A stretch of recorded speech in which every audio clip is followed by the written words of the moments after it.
Bonjour à toutes et tous, je me présente, Steve Martin, je suis responsable des projets prévention pour Harmonie Mutuelle et c'est avec un grand plaisir qu'Harmonie Mutuelle vous accueille aujourd'hui à cette conférence d'1 heure environ sur le thème « Comment bien manger ». Je souhaite à tous une excellente année, il est encore temps.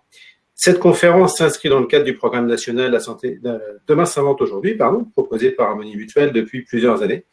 Et ce programme a pour objectif d'accompagner nos adhérents dans leur retraite.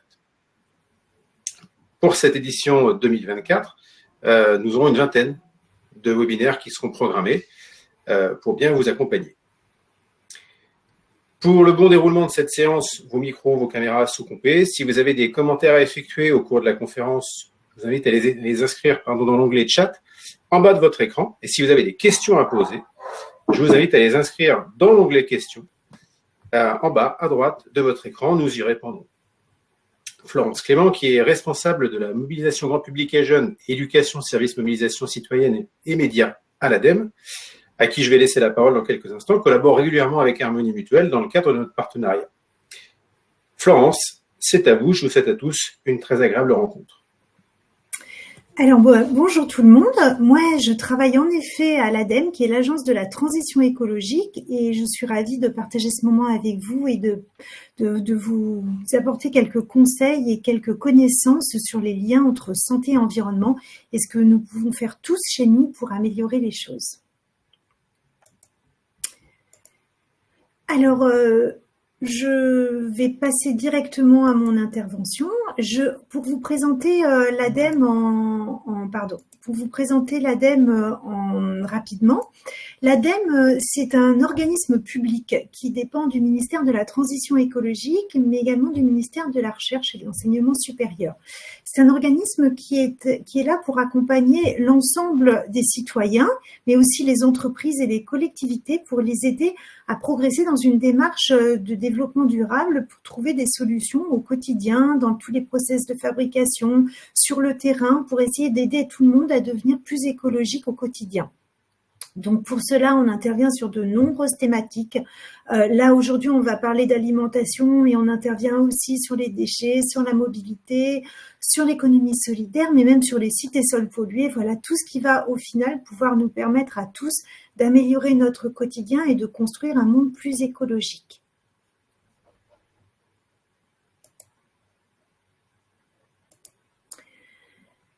Alors, pour démarrer, en fait, ce que je vous propose, c'est qu'on s'arrête un petit temps et qu'on regarde, en fait, pourquoi est-ce que santé et environnement, nous pouvons les relier. En fait, qu'est-ce qui permet de dire que finalement, quand on va bien manger d'abord pour sa santé, la plupart du temps, mais souvent, quand on va faire ses choix, on va également les faire pour des raisons environnementales.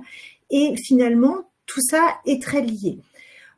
On voit qu'aujourd'hui, il y a des habitudes de consommation qui se sont développées et qui ne sont pas toujours saines déjà pour la santé. Et on a tendance à manger plus gras, plus salé, plus sucré, mais aussi parce qu'on a moins de temps dans la vie, à aller chercher plus de plats préparés, donc voire ultra transformés, qu'on consomme en fait assez régulièrement.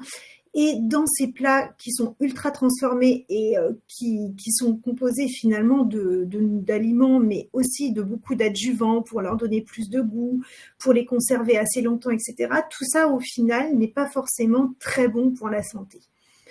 On note aussi de manière assez factuelle qu'on a de plus en plus d'adultes qui sont en surpoids en France. Je vous ai mis quelques chiffres là. On a 49% des adultes aujourd'hui en France qui sont en surpoids et on sait que c'est vraiment un problème dû à des réflexes alimentaires qui ne sont pas toujours très très bons. On sait par ailleurs aussi que 25% des émissions de gaz à effet de serre de la France sont dues à l'alimentation des Français.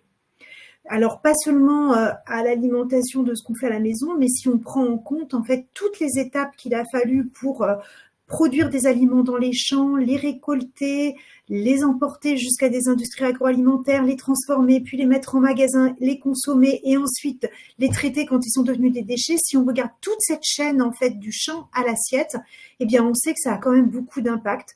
C'est responsable donc d'1/4 des émissions de gaz à effet de serre de la France. Donc finalement, quand on va pouvoir agir sur le contenu de son assiette pour sa santé, on va aussi souvent agir pour la planète. Alors, observons un petit peu le contenu de cette assiette. J'ai l'impression, Steve, que certaines personnes ne voient pas le slide en assez grand. Donc, est-ce que je peux le mettre en plus grand encore? Peut-être pas.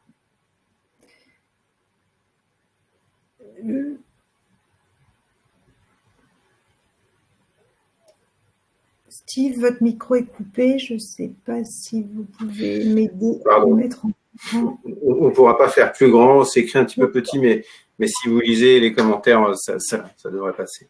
D'accord. Donc, regardons le contenu de cette assiette. Finalement, qu'est-ce qu'il faudrait faire pour mieux manger pour sa santé et pour la planète? Les liens, eh bien, il faudrait pouvoir baisser les produits transformés dans son assiette. Vous voyez, on a mis une petite pizza, mais ça peut aussi être plein de plats préparés, en fait, qui pourraient aussi diminuer un petit peu. Il faut savoir que quand on fait des plats préparés, on utilise beaucoup d'énergie parce qu'on va beaucoup transformer les produits. On va souvent les réfrigérer, voire les congeler, les stocker de manière assez longue, devoir les transporter en magasin. Bref, toutes ces étapes pour proposer des plats ultra transformés sont aussi très consommateurs d'énergie et donc pas très bons pour votre santé. On peut aussi diminuer la consommation de viande, on y reviendra, mais pour nourrir un bœuf, il faut cultiver beaucoup de céréales. Il faut donc parfois, dans certaines zones, déforester pour pouvoir planter du soja, pour nourrir vraiment beaucoup de bovins. Au final, ça contribue à la déforestation, à des émissions de gaz à effet de serre. Et donc, plus on mange de viande principalement rouge, on y reviendra un peu plus tard, vous verrez, eh bien, finalement, moins c'est bon pour la santé, parce qu'on sait que manger trop de viande rouge, ce n'est pas bon, notamment pour les aspects cardio-alimentaires, mais ce n'est pas bon non plus pour la planète, puisque ça contribue à l'émission de gaz à effet de serre. Et alors, qu'est-ce qu'il faudrait faire? Eh bien, c'est manger, mettre dans son assiette plus de végétaux, de légumineuses, plus de fruits et légumes.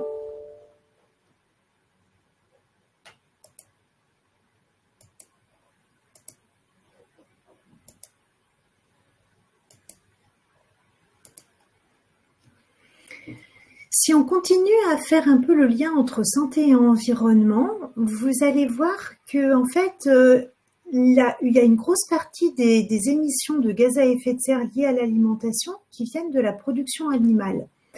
Et de la production agricole. C'est une grosse partie en fait finalement de la manière dont on va produire les aliments que les impacts vont pouvoir exister ensuite. Donc, quand en tant que consommateur, on va faire le choix des aliments qu'on met dans notre assiette, eh bien c'est aussi une manière d'organiser derrière la filière pour qu'elle produise moins de viande, plus de légumineuses, que les choses en fait soient un petit peu développées pour correspondre plus aux besoins des consommateurs. Donc en tant que consommateur, oui, vous pouvez impacter. Il ne faut pas seulement penser que c'est les modes de production qui tout seuls déterminent finalement ce qu'ils font du bien ou du pas bien. C'est aussi vous en tant que consommateur qui allez organiser un peu la filière derrière et impulser des pratiques un peu plus écologiques.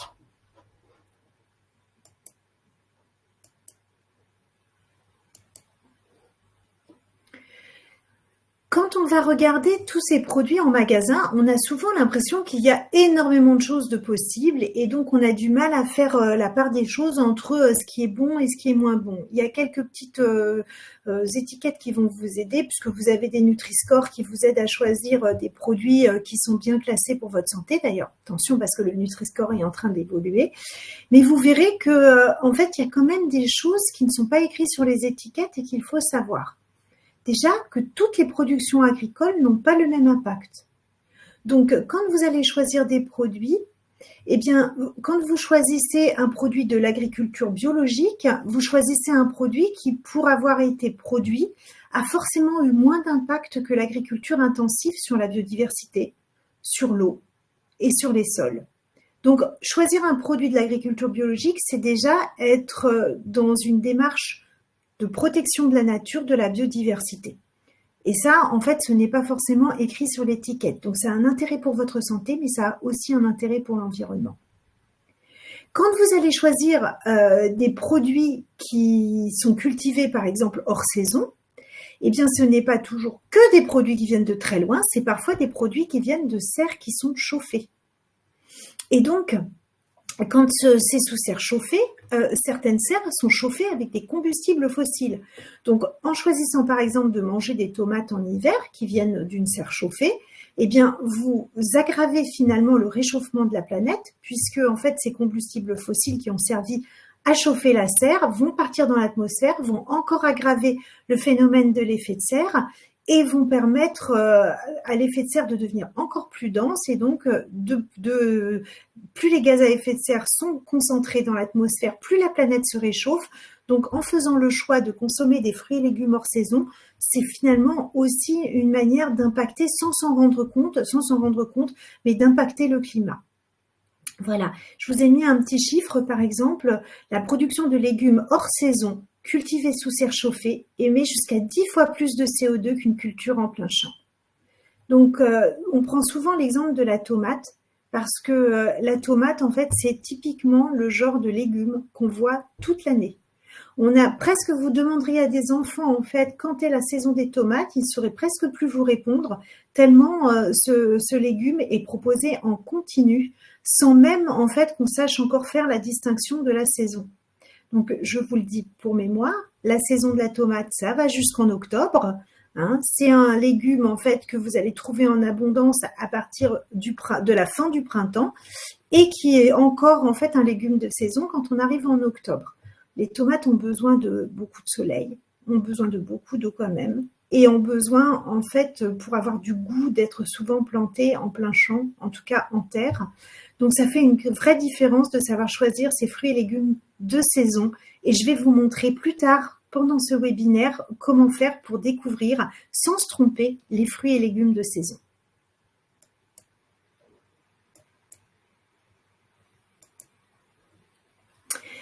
Autre petite chose que je voulais vous faire découvrir pour vérifier le lien entre santé et environnement, c'est de vous permettre en fait d'estimer l'impact de votre mode de vie sur le climat grâce à un simulateur. On est souvent bien en difficulté quand on est à la maison de savoir si nos modes de vie, d'alimentation ont des impacts ou pas sur la planète.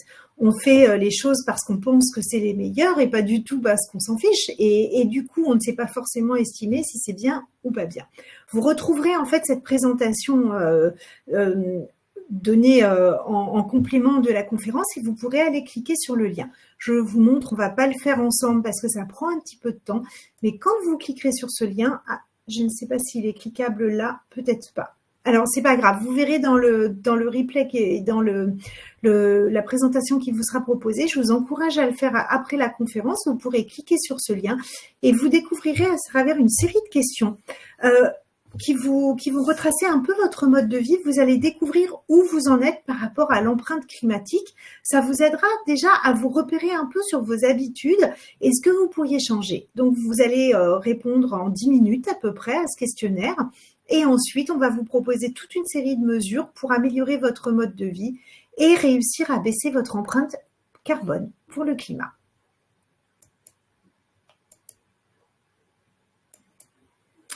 Maintenant que je vous ai montré en fait qu'il y avait des liens qui étaient évidents entre l'alimentation, la santé et la protection de l'environnement, je vais passer à une étape en fait de solution. Voilà, parce que quand on a fait le constat que les choses étaient pas forcément dans l'équilibre aujourd'hui, qu'on avait quand même atteint un peu la biodiversité, qu'on était très impactant sur les émissions de gaz à effet de serre, etc., on a envie de savoir, et alors, qu'est-ce que je peux faire?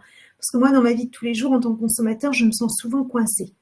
Donc, je vais vous proposer plusieurs pistes au cours de cette conférence. Vous allez pouvoir découvrir plusieurs moyens d'agir qui sont forcément pas les mêmes pour tout le monde. Certains vont se sentir plus en adéquation avec certaines propositions, d'autres avec d'autres propositions, et c'est bien normal. Donc, ce que je vais vous présenter, ça ne veut pas dire que tout le monde est obligé de faire 100% de ces solutions, mais piochez dedans des choses qui vous paraissent adaptées à votre mode de vie et qui vous paraissent en tout cas réalistes par rapport à ce qui est à votre portée. Déjà, première chose, c'est de rééquilibrer ces menus. Comme je vous le disais en introduction, nous mangeons trop gras, trop sucré, trop salé. Mais nous avons aussi pris des habitudes alimentaires d'aller vers des choses qui font plaisir, donc très sucrées, des sodas qui sont même consommés parfois pendant les repas et qui n'ont pas finalement un apport très intéressant en termes de nutriments. Ce sont des boissons qui vont vous enrichir encore le repas en calories, mais qui n'apporteront pas de nutriments utiles à la santé. Donc, il faut essayer le plus possible de remplacer ces boissons qui sont assez caloriques, assez riches en sucre, plutôt par de l'eau, et surtout pendant les repas, et de réserver finalement ces sodas à des petits moments d'exception, et donc beaucoup moins à des habitudes de tous les jours. Rééquilibrer ces menus, c'est aussi travailler un peu sur les produits qui sont ultra transformés, comme je vous le disais en introduction, et qui contiennent des additifs. Ces additifs peuvent avoir des impacts non négligeables sur la santé à long terme. Donc, manger un plat préparé, pourquoi pas, mais ne pas le systématiser, ne pas le faire tous les jours. Essayez vraiment de privilégier des produits bruts qui sont bien meilleurs pour votre santé et surtout quand vous les cuisinez vous-même. Alors, je vois une petite réflexion sur il faut des sous pour se nourrir convenablement. Alors, je reviens sur une diapo qui était juste ici, un petit peu avant. Et ça, j'y tiens. En fait, ce qui impacte beaucoup, vous verrez, dans l'alimentation, c'est la consommation de protéines animales. Ces protéines animales, c'est celles qui vous coûtent le plus cher quand vous les achetez. La viande, le fromage, les laitages. Et ça, c'est assez important dans le budget des ménages. En fait, ce sont des produits qui coûtent assez cher. Les produits qui coûtent le moins cher dans le budget des ménages, ce sont principalement les céréales, les légumes et les légumineuses, qui sont des produits que vous trouvez à des coûts assez bas. En fait, les légumineuses, ce sont les pois cassés, les pois chiches, les lentilles, etc. Ce ne sont pas en fait les produits qui vont être les plus chers. Donc, rééquilibrer ces menus, aller vers des menus qui sont justement meilleurs pour la planète parce qu'ils sont plus à base de protéines végétales et pas de protéines animales, eh bien, vous verrez que ça deviendra vite quelque chose qui sera également meilleur pour votre porte-monnaie. Vous allez dépenser moins d'argent en rééquilibrant vos menus vers des menus qui contiennent beaucoup plus de protéines végétales et beaucoup moins de protéines animales. Vous n'arrivez pas à lire les comparaisons, je comprends, parce que c'est vrai que c'est très petit, mais vous pourrez le découvrir lorsque vous aurez accès aux documents, ce sera bien plus lisible. Et vous les découvrirez également en allant sur l'outil Nos Gestes Climat, où vous pourrez découvrir l'ensemble des impacts gaz à effet de serre de l'ensemble des produits que vous mettez dans votre assiette.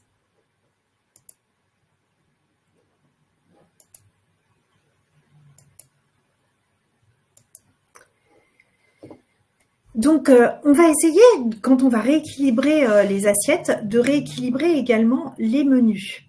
Je vous l'ai dit, ce qu'il faudrait, c'est en fait essayer de changer quelques habitudes alimentaires. Et vous verrez que je vais vous proposer ensuite des livrets de recettes au cours de ma présentation, où vous allez pouvoir trouver des idées pour cuisiner un petit peu autrement. On a souvent pris l'habitude de cuisiner en mettant la viande au centre. La viande, en fait, c'est le premier aliment qu'on cherche ensuite à arranger en mettant des légumes, des féculents, quelque chose autour. Mais finalement, nos habitudes alimentaires nous ont un peu détournés de ce qui était très bon pour notre santé, c'est-à-dire consommer majoritairement des fruits et des légumes et quelques protéines animales. Donc là, je vous ai mis dans l'ordre, en fait, ce qui serait le plus intéressant en termes de santé. En termes de santé, ce qui serait vraiment important, c'est le plus souvent possible consommer des fruits et des légumes. C'est eux qui contiennent vraiment de nombreux nutriments, des fibres, des vitamines, des minéraux. C'est le plus souvent possible et en plus grande quantité possible dans votre assiette à la place de la protéine animale. Ensuite, tous les jours, il faudrait pouvoir y associer des produits céréaliers complets, voire semi-complets, et une petite poignée de fruits à coque, non salés. Des amandes, des noisettes, tout ça, ça vous apporte aussi des nutriments assez importants. Et ça peut vous permettre d'être aussi des petits moments de plaisir parce que c'est vraiment excellent à manger. Donc, ça peut tout à fait compléter vos repas. Nous allons ensuite décliner un peu 2 fois par semaine. Vous pourrez trouver dans les livrets de recettes que je vais vous proposer ensuite des recettes pour cuisiner des légumes secs, ce qu'on appelle aussi des légumineuses. Alors, la différence entre les céréales et les légumineuses, en effet, c'est important que je vous explique. Les céréales, c'est ce qui va être le blé, l'orge, le seigle, même le riz va être considéré voilà, comme des produits céréaliers qui vont faire des apports surtout en fibres intéressants et qui sont des produits qu'on consomme habituellement. Hein. Les pâtes, la semoule, toutes ces choses, en fait, on sait les cuisiner. Mais on a un peu perdu l'habitude de les associer et de les cuisiner avec des légumes secs qu'on appelle les légumineuses. Alors, c'est des lentilles, par exemple des lentilles vertes, des pois cassés, des pois chiches, toutes sortes, des haricots blancs, toutes ces choses-là, en fait, ce sont des légumineuses qui ont aussi un apport assez intéressant, qui contiennent également des fibres et qui ont un apport très intéressant aussi. Elles fournissent beaucoup de protéines végétales et associées aux légumineuses, elles créent un effet de satiété et elles sont encore mieux assimilées, donc très intéressantes pour l'organisme. Ensuite, régulièrement, mettez quand même en petite quantité des matières grasses, mais qui sont de qualité. L'huile de colza, de noix, d'olive, en fait, est aussi intéressant pour la santé et assez essentiel. Et ça va vous permettre de découvrir des recettes savoureuses à base de légumes, de légumineuses, de céréales, voilà. Et bien sûr, à volonté, de l'eau.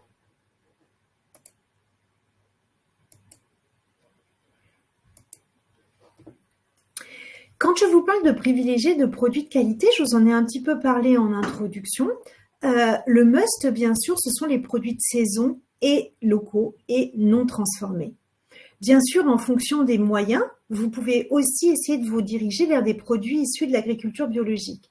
Comme je vous le disais en introduction, en fait, les produits de l'agriculture biologique, ils sont intéressants à plus d'un titre pour votre santé, mais aussi pour la planète. Et je sais que vous allez me dire oui, mais ils sont plus chers. Alors, je vais vous répondre oui, mais attention aussi à ce que vous achetez. Si vous continuez à acheter beaucoup de viande et beaucoup de fromage, de protéines animales, c'est vrai que ça a un certain coût. En revanche, si vous remplacez la protéine animale par de la protéine végétale et que vous allez chercher des pâtes, par exemple, bio, du riz bio, de la semoule bio, des légumineuses bio, vous verrez qu'en fait, la différence de prix n'est pas si immense sur les produits et que vous allez pouvoir justement privilégier beaucoup plus de produits bio que ce que vous aviez l'habitude d'utiliser dans votre cuisine. Mais c'est vrai qu'il faut apprendre à cuisiner un peu différemment et de remplacer justement cette viande qui était un peu omniprésente et de la remplacer par d'autres types de produits. Je vais vous proposer quelques conseils du coup pour faciliter votre cuisine. Moi, j'ai aussi des enfants et je vois que c'est assez difficile de leur dire qu'on va consommer beaucoup moins de viande. En revanche, il y a quelque chose qui marche très bien. C'est de diminuer la quantité de viande, mais finalement pas en faisant des repas tout à fait sans viande et des repas avec de la viande, mais plutôt en diminuant les quantités sur plusieurs repas. Si vous arrivez par exemple à proposer un riz avec quelques petits morceaux de poulet, des champignons, des choses comme ça, mais que vous mettez un petit peu de poulet avec de la crème, eh bien vous verrez que ça passera mieux. Mais vous n'êtes pas obligé de mettre par personne l'équivalent d'une escalope de poulet. Vous pouvez dans ces cas-là essayer de couper les parts en deux et vous verrez que ça passe beaucoup mieux. Donc plutôt que de faire des repas voilà, des jours entiers sans viande pour des personnes qui n'arrivent pas à s'en passer, moi, ma préconisation, c'est de couper en fait les quantités, de diviser les quantités. Ce qui est conseillé d'ailleurs de toute façon, c'est de ne pas trop consommer de viande. Pour un adulte, on considère qu'il ne faudrait pas consommer plus de 500 grammes de viande par semaine. Et 15 grammes de charcuterie, vous verrez. Donc, si les fruits et légumes sont bio, ce que je vous conseille aussi pour faciliter les choses, c'est de ne pas forcément tout peler. Il y a beaucoup de nutriments et de vitamines qui sont concentrés sous la peau. Donc, par exemple, quand vous faites des courgettes bio, gardez un peu la peau. Si vous mangez une pomme bio, vous pouvez la manger avec la peau. Rincez uniquement les fruits et les légumes. Et vous verrez en fait qu'il y a beaucoup de nutriments qui du coup seront intéressants pour votre organisme. Autre conseil pour faciliter un peu les choses en cuisine, Eh bien, ce serait de ne pas trop cuire, voire surcuire en fait certains légumes. Quand ils sont trop cuits, finalement, ils vont perdre en vitamines, ils vont perdre en minéraux parce ce sont des éléments qui sont très sensibles à la chaleur. Donc, essayez de faire des légumes croquants à point et évitez de trop les surcuire.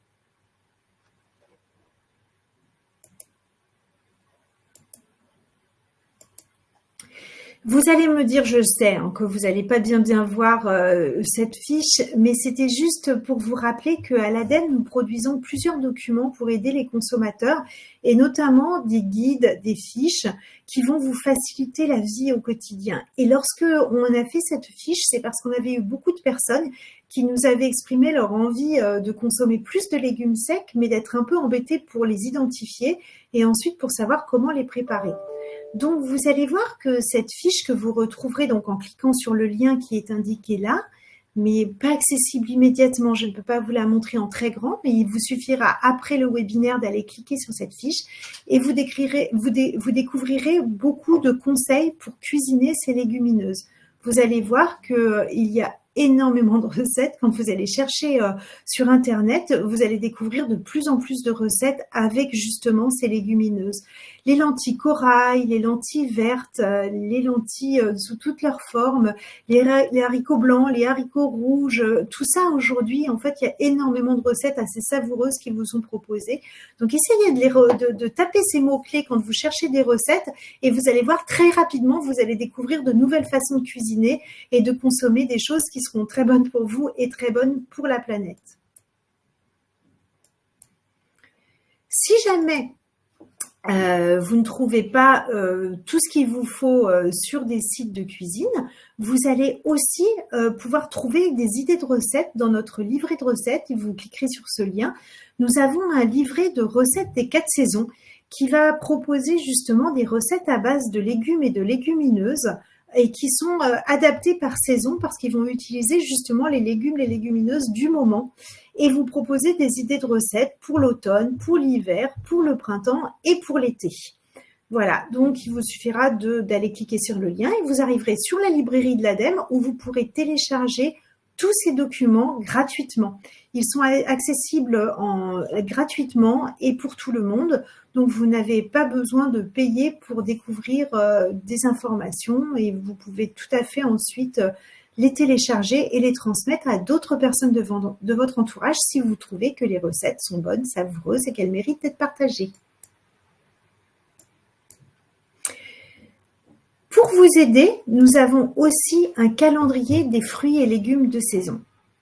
Alors ça vraiment, je tiens à ce que vous le découvriez, ce catalogue et ce calendrier, parce que vous allez découvrir qu'on a des idées un peu reçues sur les fruits et légumes de saison.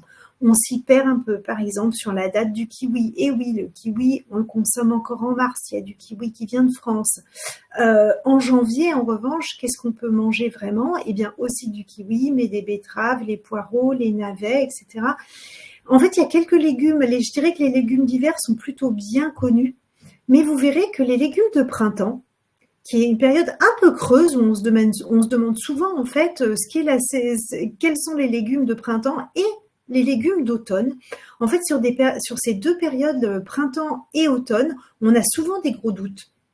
Donc, en fait, ce qu'on a proposé, c'est de faire ce calendrier mois par mois. Vous allez pouvoir le télécharger, éventuellement l'imprimer et le coller sur votre frigo.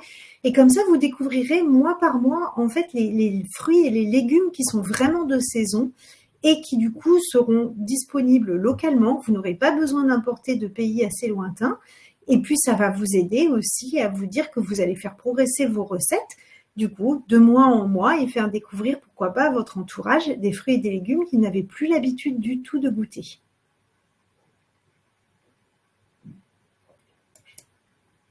J'aurais bien fait un petit exemple avec vous, mais je crois qu'on ne va pas pouvoir le faire parce que j'aurais bien aimé vous emmener sur ce catalogue, mais je crois, Steve, qu'on ne peut pas y accéder, mais pour essayer avec vous de trouver un fruit et légume qui vous semble évident d'une saison et qu'on vérifie tous ensemble si c'est vrai, si vous avez raison, si c'est la bonne saison. Alors, par région française, non, on n'a pas fait ce calendrier par région française, on l'a vraiment fait pour tous les Français.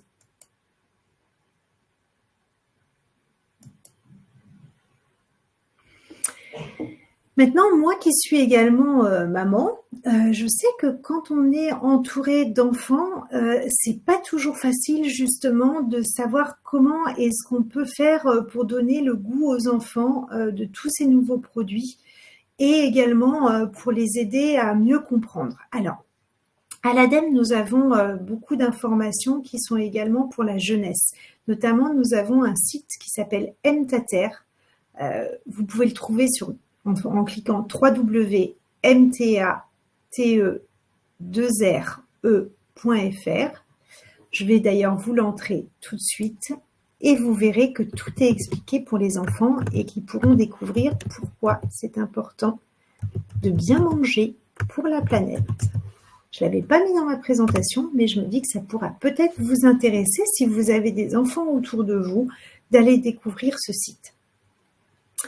Finalement, les enfants, ils sont de plus en plus acculturés quand ils vont à l'école aux enjeux climatiques, aux enjeux de préservation de la biodiversité. Et finalement, quand on leur propose en rentrant à la maison d'être en accord avec ce qu'ils entendent comme enseignement à l'école, ça donne du sens pour eux, donc ça peut être une très bonne idée. Ça peut commencer assez tôt finalement parce que dès les menus que vous allez préparer pour par exemple un bébé, eh bien vous allez pouvoir déjà trouver des idées de recettes qui peuvent les acculturer à des goûts et notamment à consommer des légumes secs. Vous avez pour les bébés déjà des idées de recettes avec des lentilles, des petits pois, des fèves, du haricot, du soja. En fait, ce sont d'excellentes sources de protéines. Ça contient aussi beaucoup de fibres et de fer et de potassium. Donc, en fait, c'est des choses que vous pouvez introduire dans l'alimentation des bébés sans attendre de faire goûter les légumes secs à vos enfants quand ils sont plus grands. Alors, vraiment, pour les petits-enfants tout jeunes, essayez vraiment de privilégier le bio et les fruits de saison. Attention, mais ça, je pense que les médecins vous mettent vite en garde en fait sur des produits qui sont trop exotiques pour leur système immunitaire. Il faut y aller pas à pas et progressivement. Donc, le mieux, c'est de privilégier vraiment le bio et les fruits de saison qui viennent de France, qui poussent en France, et ce seront bien plus intéressants.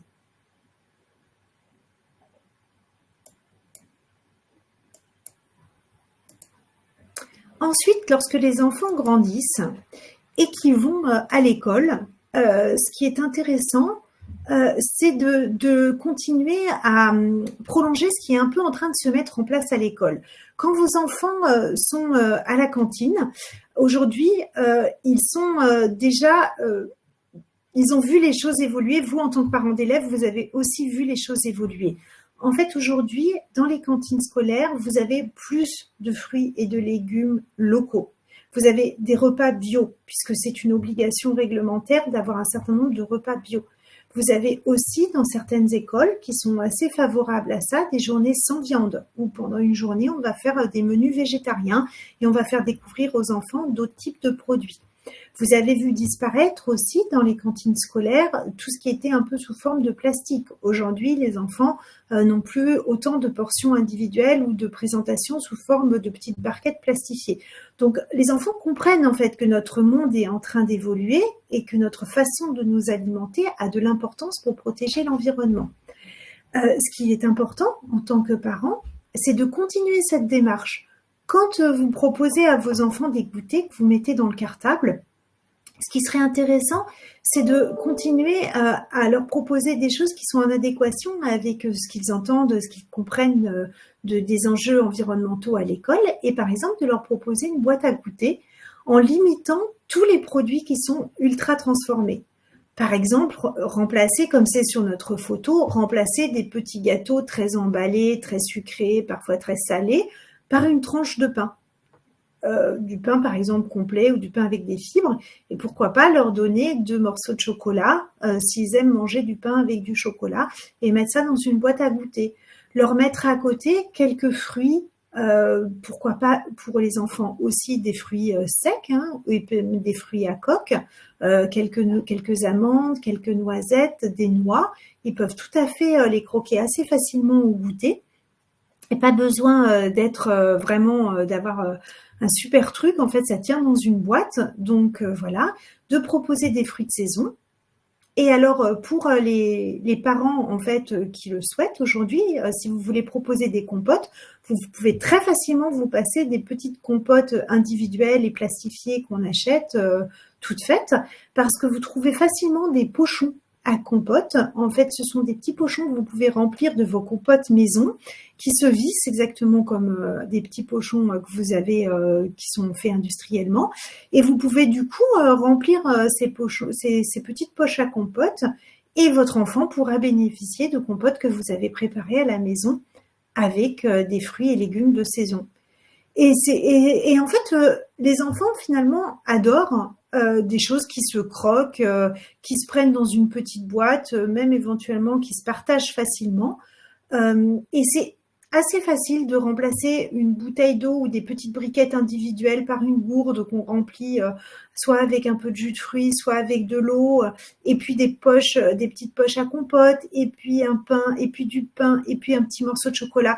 Vous verrez que finalement, préparer un goûter en se passant de produits ultra transformés et en se passant également de produits ultra emballés, c'est pas si compliqué. Et du coup, ça donne du sens.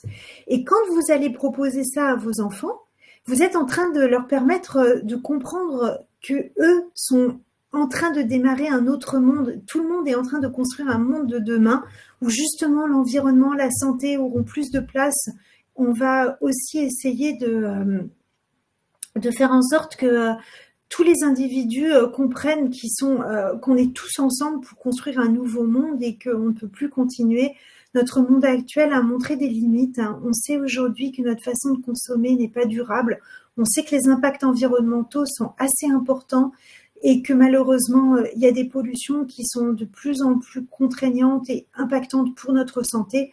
Donc vraiment, je vous encourage à montrer à vos enfants qu'un autre monde plus durable est possible.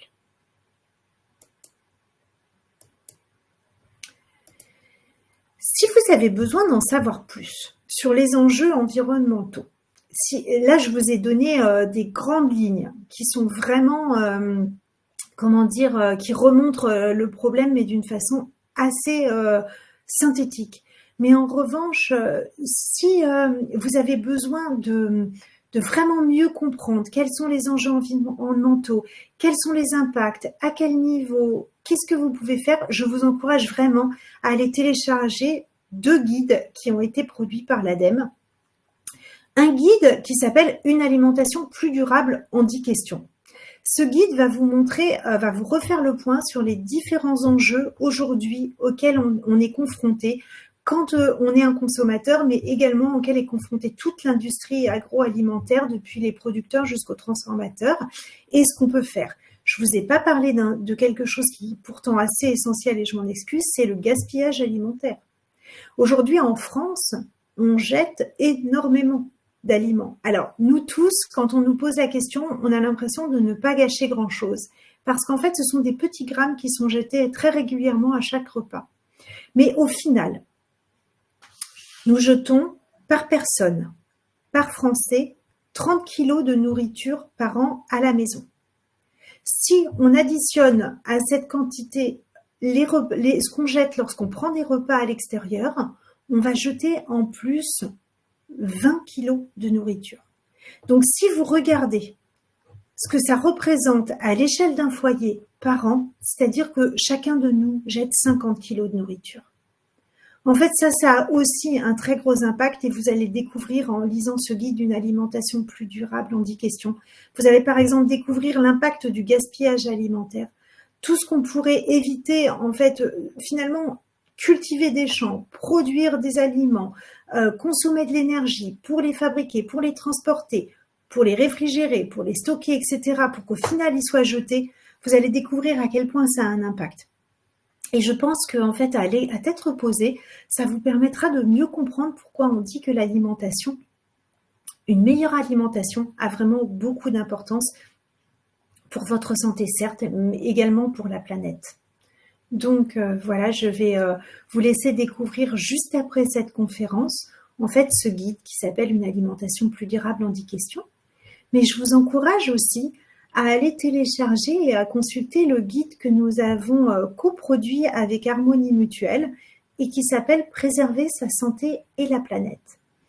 Dans ce guide, vous allez découvrir des solutions qui ne sont pas que sur l'alimentation, mais sur plein d'autres pans de votre vie au quotidien, sur vos déplacements, sur votre façon aussi d'acheter des produits cosmétiques, d'utiliser des lessives, des nettoyants ménagers, comment ça peut être impactant pour votre santé, parce qu'en fait, tous ces produits que vous utilisez à la maison, qui sont très odorants, qui sentent très bon, qui vous donnent l'impression d'avoir une maison super chouette et super propre parce que ça sent la fleur, la lavande ou je ne sais quoi, vous allez découvrir à quel point tous ces produits, en fait, sont impactants pour votre santé.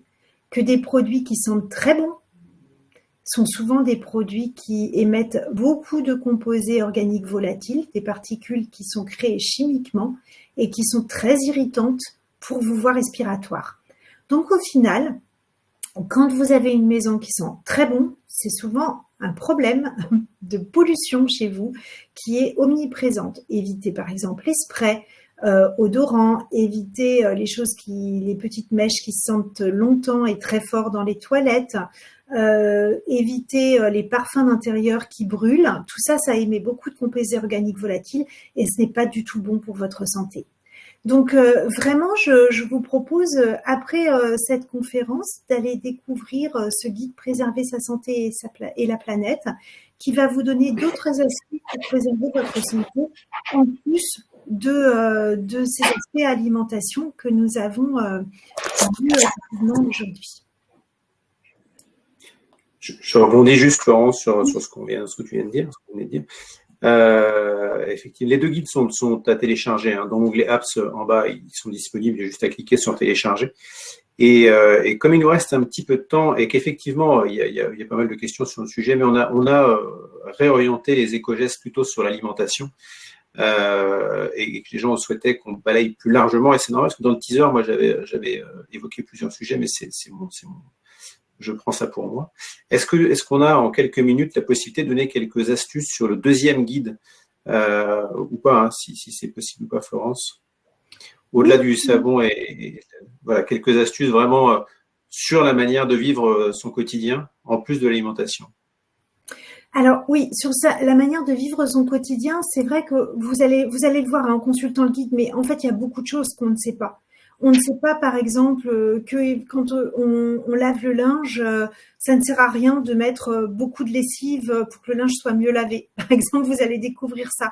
En fait, souvent, on se dit, si on rajoute encore un peu plus que la dose conseillée, en fait, le linge va être mieux lavé. Alors non, pas du tout. Non seulement votre linge ne sera pas mieux lavé, mais en revanche, votre lave-linge va très vite s'encrasser. D'ailleurs, ça, je ne sais pas si vous avez remarqué, la lessive, c'est un petit peu gras. Et finalement, quand vous allez mettre ça dans l'eau, si vous en mettez trop, en fait, cette lessive va se déposer autour de votre tambour et votre machine va finir par sentir mauvais. Et donc, en fait, votre linge en sera bien moins lavé. Parce que finalement, cette couche un peu graisseuse, en fait, qui sera déposée sur le tambour, en fait, va retenir des bactéries. Donc vraiment, ce qu'on essaye de montrer dans ce guide, c'est que dans tous les pans de votre vie, quand vous faites le linge, quand vous vous occupez du linge, ne mettez pas trop de lessive, évitez les adoucisseurs, prenez des lessives écolabellisées parce qu'elles sont bien plus intéressantes. Ne prenez pas pour l'environnement, mais aussi pour votre santé. Ne prenez pas de lessives qui sont très parfumées parce qu'elles vont avoir des impacts pour votre peau. Et donc, en fait, allez plutôt chercher des lessives avec l'écolabel européen que des lessives qui sont très parfumées avec des odeurs de fleurs et de printemps. Mais dans la salle de bain, on va essayer de vous aider également à comprendre que, en fait, tous les produits qui ont une liste très longue sur les flacons, en fait, sont plutôt à éviter. Prenez des produits simples. Plus un produit, en fait, est simple, mieux il sera également pour votre santé parce que ce que vous mettez sur la peau pénètre dans votre organisme. Donc, en fait, c'est très important de choisir des crèmes qui sont avec des compositions assez rapides, assez simples, de choisir des savons qui sont peu odorants, qui vont pas forcément vous laisser un film sur la peau. Donc, tout ça, ça va être très important. Alors je vois une question par exemple sur le vinaigre blanc. Oui, on va vous expliquer aussi dans ce guide comment faire le ménage de manière moins impactante. Le vinaigre blanc, oui, c'est intéressant. Le citron aussi pour détartrer, mais attention aux doses. Le vinaigre blanc, c'est un acide qui va modifier le pH de l'eau. Donc, par exemple, quand vous avez du tartre qui est déposé sur les toilettes ou des choses comme ça, si vous mettez un peu de vinaigre blanc, en fait, le tartre et le vinaigre blanc vont réagir et donc ça va venir décoller un peu le tartre et c'est intéressant. Mais un petit bouchon de vinaigre blanc suffit. C'est pas la peine de mettre la moitié de la bouteille. Attention aussi au vinaigre blanc que vous utilisez dans les appareils électroménagers comme les lave-linges. Il faut en mettre en très petite quantité si vous en mettez. Parce que, en fait, ça risque, trop d'acidité risque de nuire à votre appareil. Donc, comme d'habitude, en fait, c'est vraiment la dose qui compte. C'est-à-dire quand vous utilisez une lessive, quelle qu'elle soit, ne la dosez pas trop. Mais quand vous utilisez des produits, même s'ils sont issus de produits naturels, en fait, ne dosez pas trop non plus. C'est assez important de toujours être un peu dans cette modération. Voilà. Et puis, j'essaye de vous montrer aussi que quand on est à la maison, et généralement, il faut aller vers les choses les plus simples possibles. Quand vous faites le ménage, pour les produits d'hygiène, pour l'alimentation, tout ce qui est adjuvant, choses qui sentent très bon, choses des exhausteurs de goût, tout ça, on l'a compris dans la conférence qu'on a fait ensemble, finalement, sont des choses qui sont pas si intéressantes pour votre santé et la planète. Donc, essayez, oui, par exemple, d'aller chercher du savon noir, des choses qui sont vraiment très simples et connues depuis longtemps. J'ai pas encore essayé, moi, vous voyez, de parfumer mon linge avec des zestes d'orange ou de citron, mais ça peut peut-être être intéressant, voilà. Et essayez vraiment de vous dire qu'il faut rester sur des produits qui sont les moins transformés possibles et les plus simples, et toujours dans des doses assez modérées. Voilà. Puis pour essayer de faire des économies aussi, quelque chose qu'on note de plus en plus, c'est que on a tendance à avoir des appareils les plus gros possibles, hein. On a beaucoup de lave-linge qui sont de 8-9 kilos et pourtant les cycles de lavage ne diminuent pas. En fait, on lave beaucoup. On lave aussi beaucoup de choses alors que les appareils ne sont pas pleins. La vaisselle, pour avoir de la vaisselle propre, le lave-linge, parce qu'on n'a pas envie d'attendre pour faire une machine de couleur ou de blanc. Et au final, on continue à consommer beaucoup d'eau, beaucoup d'électricité. Et tout ça, c'est pas très intéressant pour la planète. Sachez que quand vous faites tourner des appareils, même quand ils ne sont pas pleins, ils consomment la même quantité d'électricité que s'ils étaient pleins. Et puis, vous utilisez de la lessive qui est pratiquement en même quantité, j'en suis persuadée, ou des tablettes de lave-vaisselle en même quantité. Donc, c'est autant de produits polluants que vous mettez en plus dans les eaux usées et qui vont finir par polluer notre environnement. Donc vraiment, je vous encourage à ne plus regarder les choses en se disant c'est pas grave parce que si moi je le fais, de toute façon que je le fasse pas, ça n'a pas d'importance. En fait, si. Tous ces gestes que nous sommes les uns et les autres finalement enclins à faire, bien si on est en train d'additionner tout ça, ça a un véritable impact. Et puis surtout, ça montre l'exemple, ça montre que c'est réalisable facilement sans se prendre la tête. C'est ce que vous allez voir vraiment dans ce guide Préserver sa santé et la planète. Tout est à votre portée. Donc, c'est juste un peu décaler ses habitudes, envisager les choses autrement que dans un monde où il n'y a pas de limite, où toutes les ressources de la nature sont à notre service. C'est voilà, imaginer un monde où la nature n'est pas uniquement à notre service, mais où nous faisons partie de la nature. Nous sommes un tout. Et de toute façon, tout ce que nous allons aujourd'hui faire qui va contrevenir à la nature, un jour ou l'autre sera quelque chose qui sera problématique pour nous. Avoir voulu forcer la nature, mettre beaucoup de pesticides, beaucoup d'engrais, vouloir contrarier certains cycles de saison, etc., au final a des inconvénients qui font devenir également des inconvénients prégnants pour les êtres humains, vraiment pour notre santé. Donc, essayez de se considérer comme faisant partie de la nature et ne plus considérer que la nature comme au service de l'homme. Ça nous fera faire un pas énorme.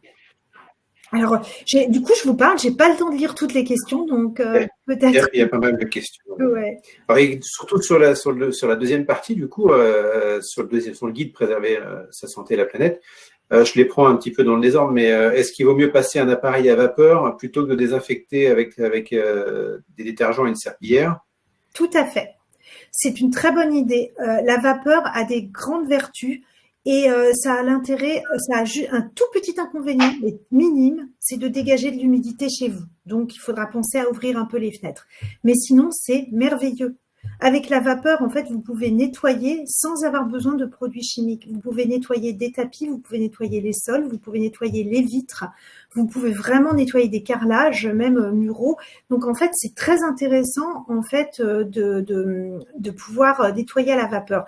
C'est vrai que ces appareils coûtent un peu cher. Alors aujourd'hui, en fait, il y a beaucoup de systèmes qui existent. Je ne sais pas si autour de chez vous, vous en aurez, mais il y a de plus en plus de systèmes qui favorisent le prêt et entre voisins. Moi, par exemple, autour de chez moi, on a un site entre voisins. Vous pouvez le découvrir d'ailleurs. Hein, vous allez pouvoir taper sur Internet et vous allez découvrir que ça existe. En fait, c'est des systèmes un peu de troc et d'échange entre voisins. Et des nettoyants vapeur, vous n'en avez pas besoin pour toutes les semaines. C'est pas quelque chose que vous allez utiliser tout le temps, tout le temps. Mais si par exemple à un moment vous décidez de nettoyer les tapis chez vous, etc., essayez de regarder si autour de chez vous, il n'y a pas des voisins qui en prêtent ou qui les louent pour une somme modique. Ça vous évitera d'avoir besoin d'acheter un produit en fait que vous utilisez assez peu et vous allez pouvoir également nettoyer votre logement grâce à ces échanges, à ce prêt. Voilà. Ok. Il y a pas mal de produits bio dans la grande distribution. Est-ce qu'il y a des différences entre les produits style Carrefour, Lidl, etc., ou les petites structures bio comme Biocoop, etc., par exemple? Alors ça, je suis désolée, je suis pas du tout capable de vous répondre. Je connais pas en fait les cahiers des charges de fabrication et de production de ces produits, donc je peux pas répondre du tout. Je les connais pas. D'accord. Il y a une question aussi sur la lessive. Si on n'est pas assez de lessive, est-ce que ça provoque des bouloches? C'est une idée reçue a priori. Est-ce que c'est vrai? Si on met pas, il y a beaucoup moins de risques à sous-doser la lessive qu'à surdoser la lessive. Si vous sous-dosez la lessive, votre linge risque juste d'être peut-être moins nettoyé parce que vous n'avez pas une dose suffisante, mais il y a beaucoup moins de risques à sous-doser qu'à surdoser. Ok. Ouais, bon, on a à peu près abordé, enfin, sauf s'il y a des gens qui ont encore des questions, hein, mais on a abordé l'ensemble des questions, je crois. Ben, écoutez, en tout cas, j'espère vous avoir donné envie de découvrir les documents que nous produisons. Moi, je voulais également vous dire que nous avons un site internet à l'ADEME qui est vraiment construit pour apporter des solutions au quotidien à tous les citoyens. Je crois que je l'avais mis juste en introduction, mais je ne me souviens plus. Mais c'est pas si grave que ça. Je vais vous l'écrire ici. Finalement, ce sera tout aussi intéressant. Je vous encourage à aller sur ce site.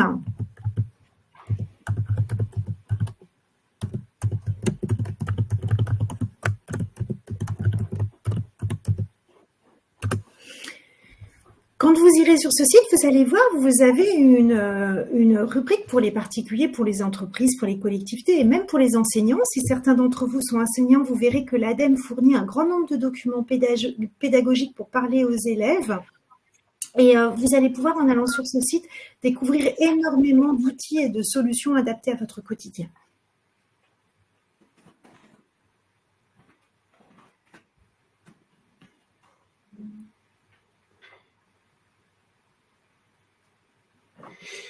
Ok. Je regarde parce qu'on a pas mal de choses qui s'écrivent.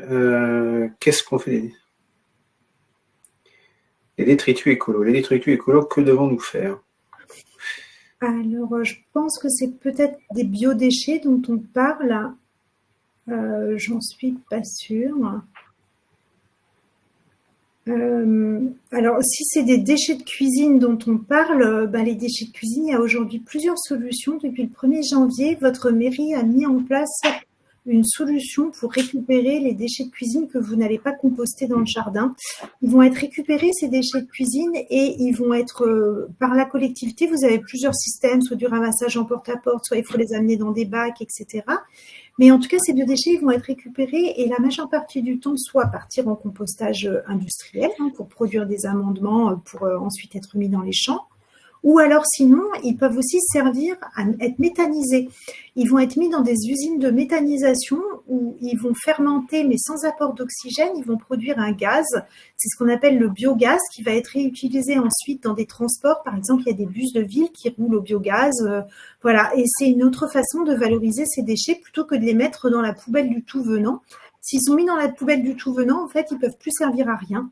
Et là, en fait, c'est une solution pour que tous ces biodéchets, ces restes de cuisine, servent à faire des choses qui sont intéressantes pour la planète.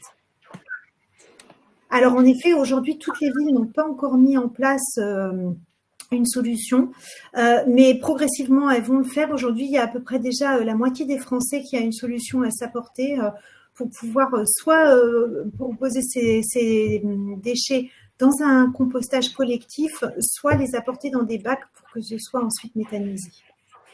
Et puis, vous pouvez tout à fait agir auprès de votre mairie, tenir un discours pour leur demander en fait de mettre en place ces solutions parce que vous en avez besoin en tant qu'habitant.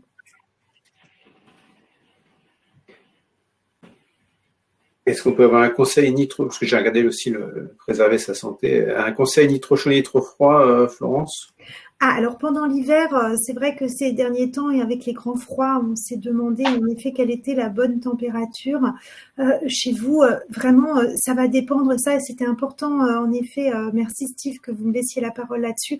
En fait, la température du thermomètre compte, hein, puisque on considère que pour être aujourd'hui économe en énergie et préserver les ressources en gaz et en électricité et les ressources de la planète en général, il ne faut pas dépasser 19 degrés. Cependant, vous pouvez avoir un ressenti en fait inférieur chez vous et être en situation d'inconfort. Et ça, c'est pas uniquement dû à la température qu'indique le thermomètre. Mais dans une maison, par exemple, qui va être mal isolée, dont les murs vont être assez fins, le froid en fait pénètre rapidement le mur.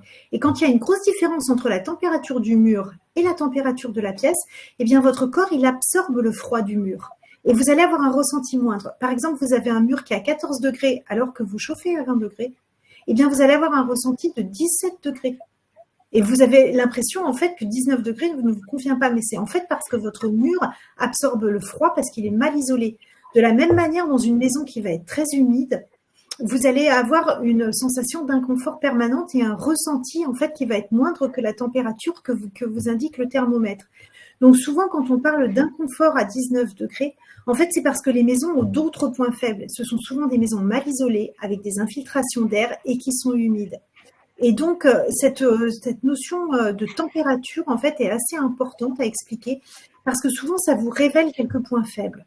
Maintenant, je pense que cette température de consigne a été beaucoup donnée l'année dernière. Vous savez que 19 degrés, c'est bien. Vous savez que ça ne sert pas à grand-chose non plus de chauffer des pièces où on n'est pas. Donc, une chambre où on ne va pas pendant la journée, pas besoin de la garder à 19 degrés. Vous pouvez la laisser à 16 ou 17 degrés. Et puis d'ailleurs, dormir à 16 ou 17 degrés, quand on est sous une bonne couette, c'est très bon pour la santé. Vous dormez bien mieux que dans une pièce surchauffée. Alors, pour trouver tous les documents que je vous ai indiqués pendant la conférence, vous pourrez cliquer sur les liens des documents dans ma présentation et vous serez directement emmené vers le bon endroit dans la librairie de l'ADEME pour télécharger les documents. Et dans l'onglet Apps, tout en bas. Voilà, je crois qu'on a balayé, on a pris l'heure et on a balayé l'ensemble des sujets. Merci beaucoup, Florence. N'hésitez pas à regarder et à vous inscrire sur le site Harmonie Prévention également sur les deux derniers webinaires de la saison, même si à partir du mois de mars, vous aurez à nouveau le calendrier des webinaires 2024. Je vous remercie beaucoup pour votre attention. Merci beaucoup, Florence. Je vous souhaite une très bonne soirée. À bientôt. Merci à tous et très bonne soirée. Au revoir.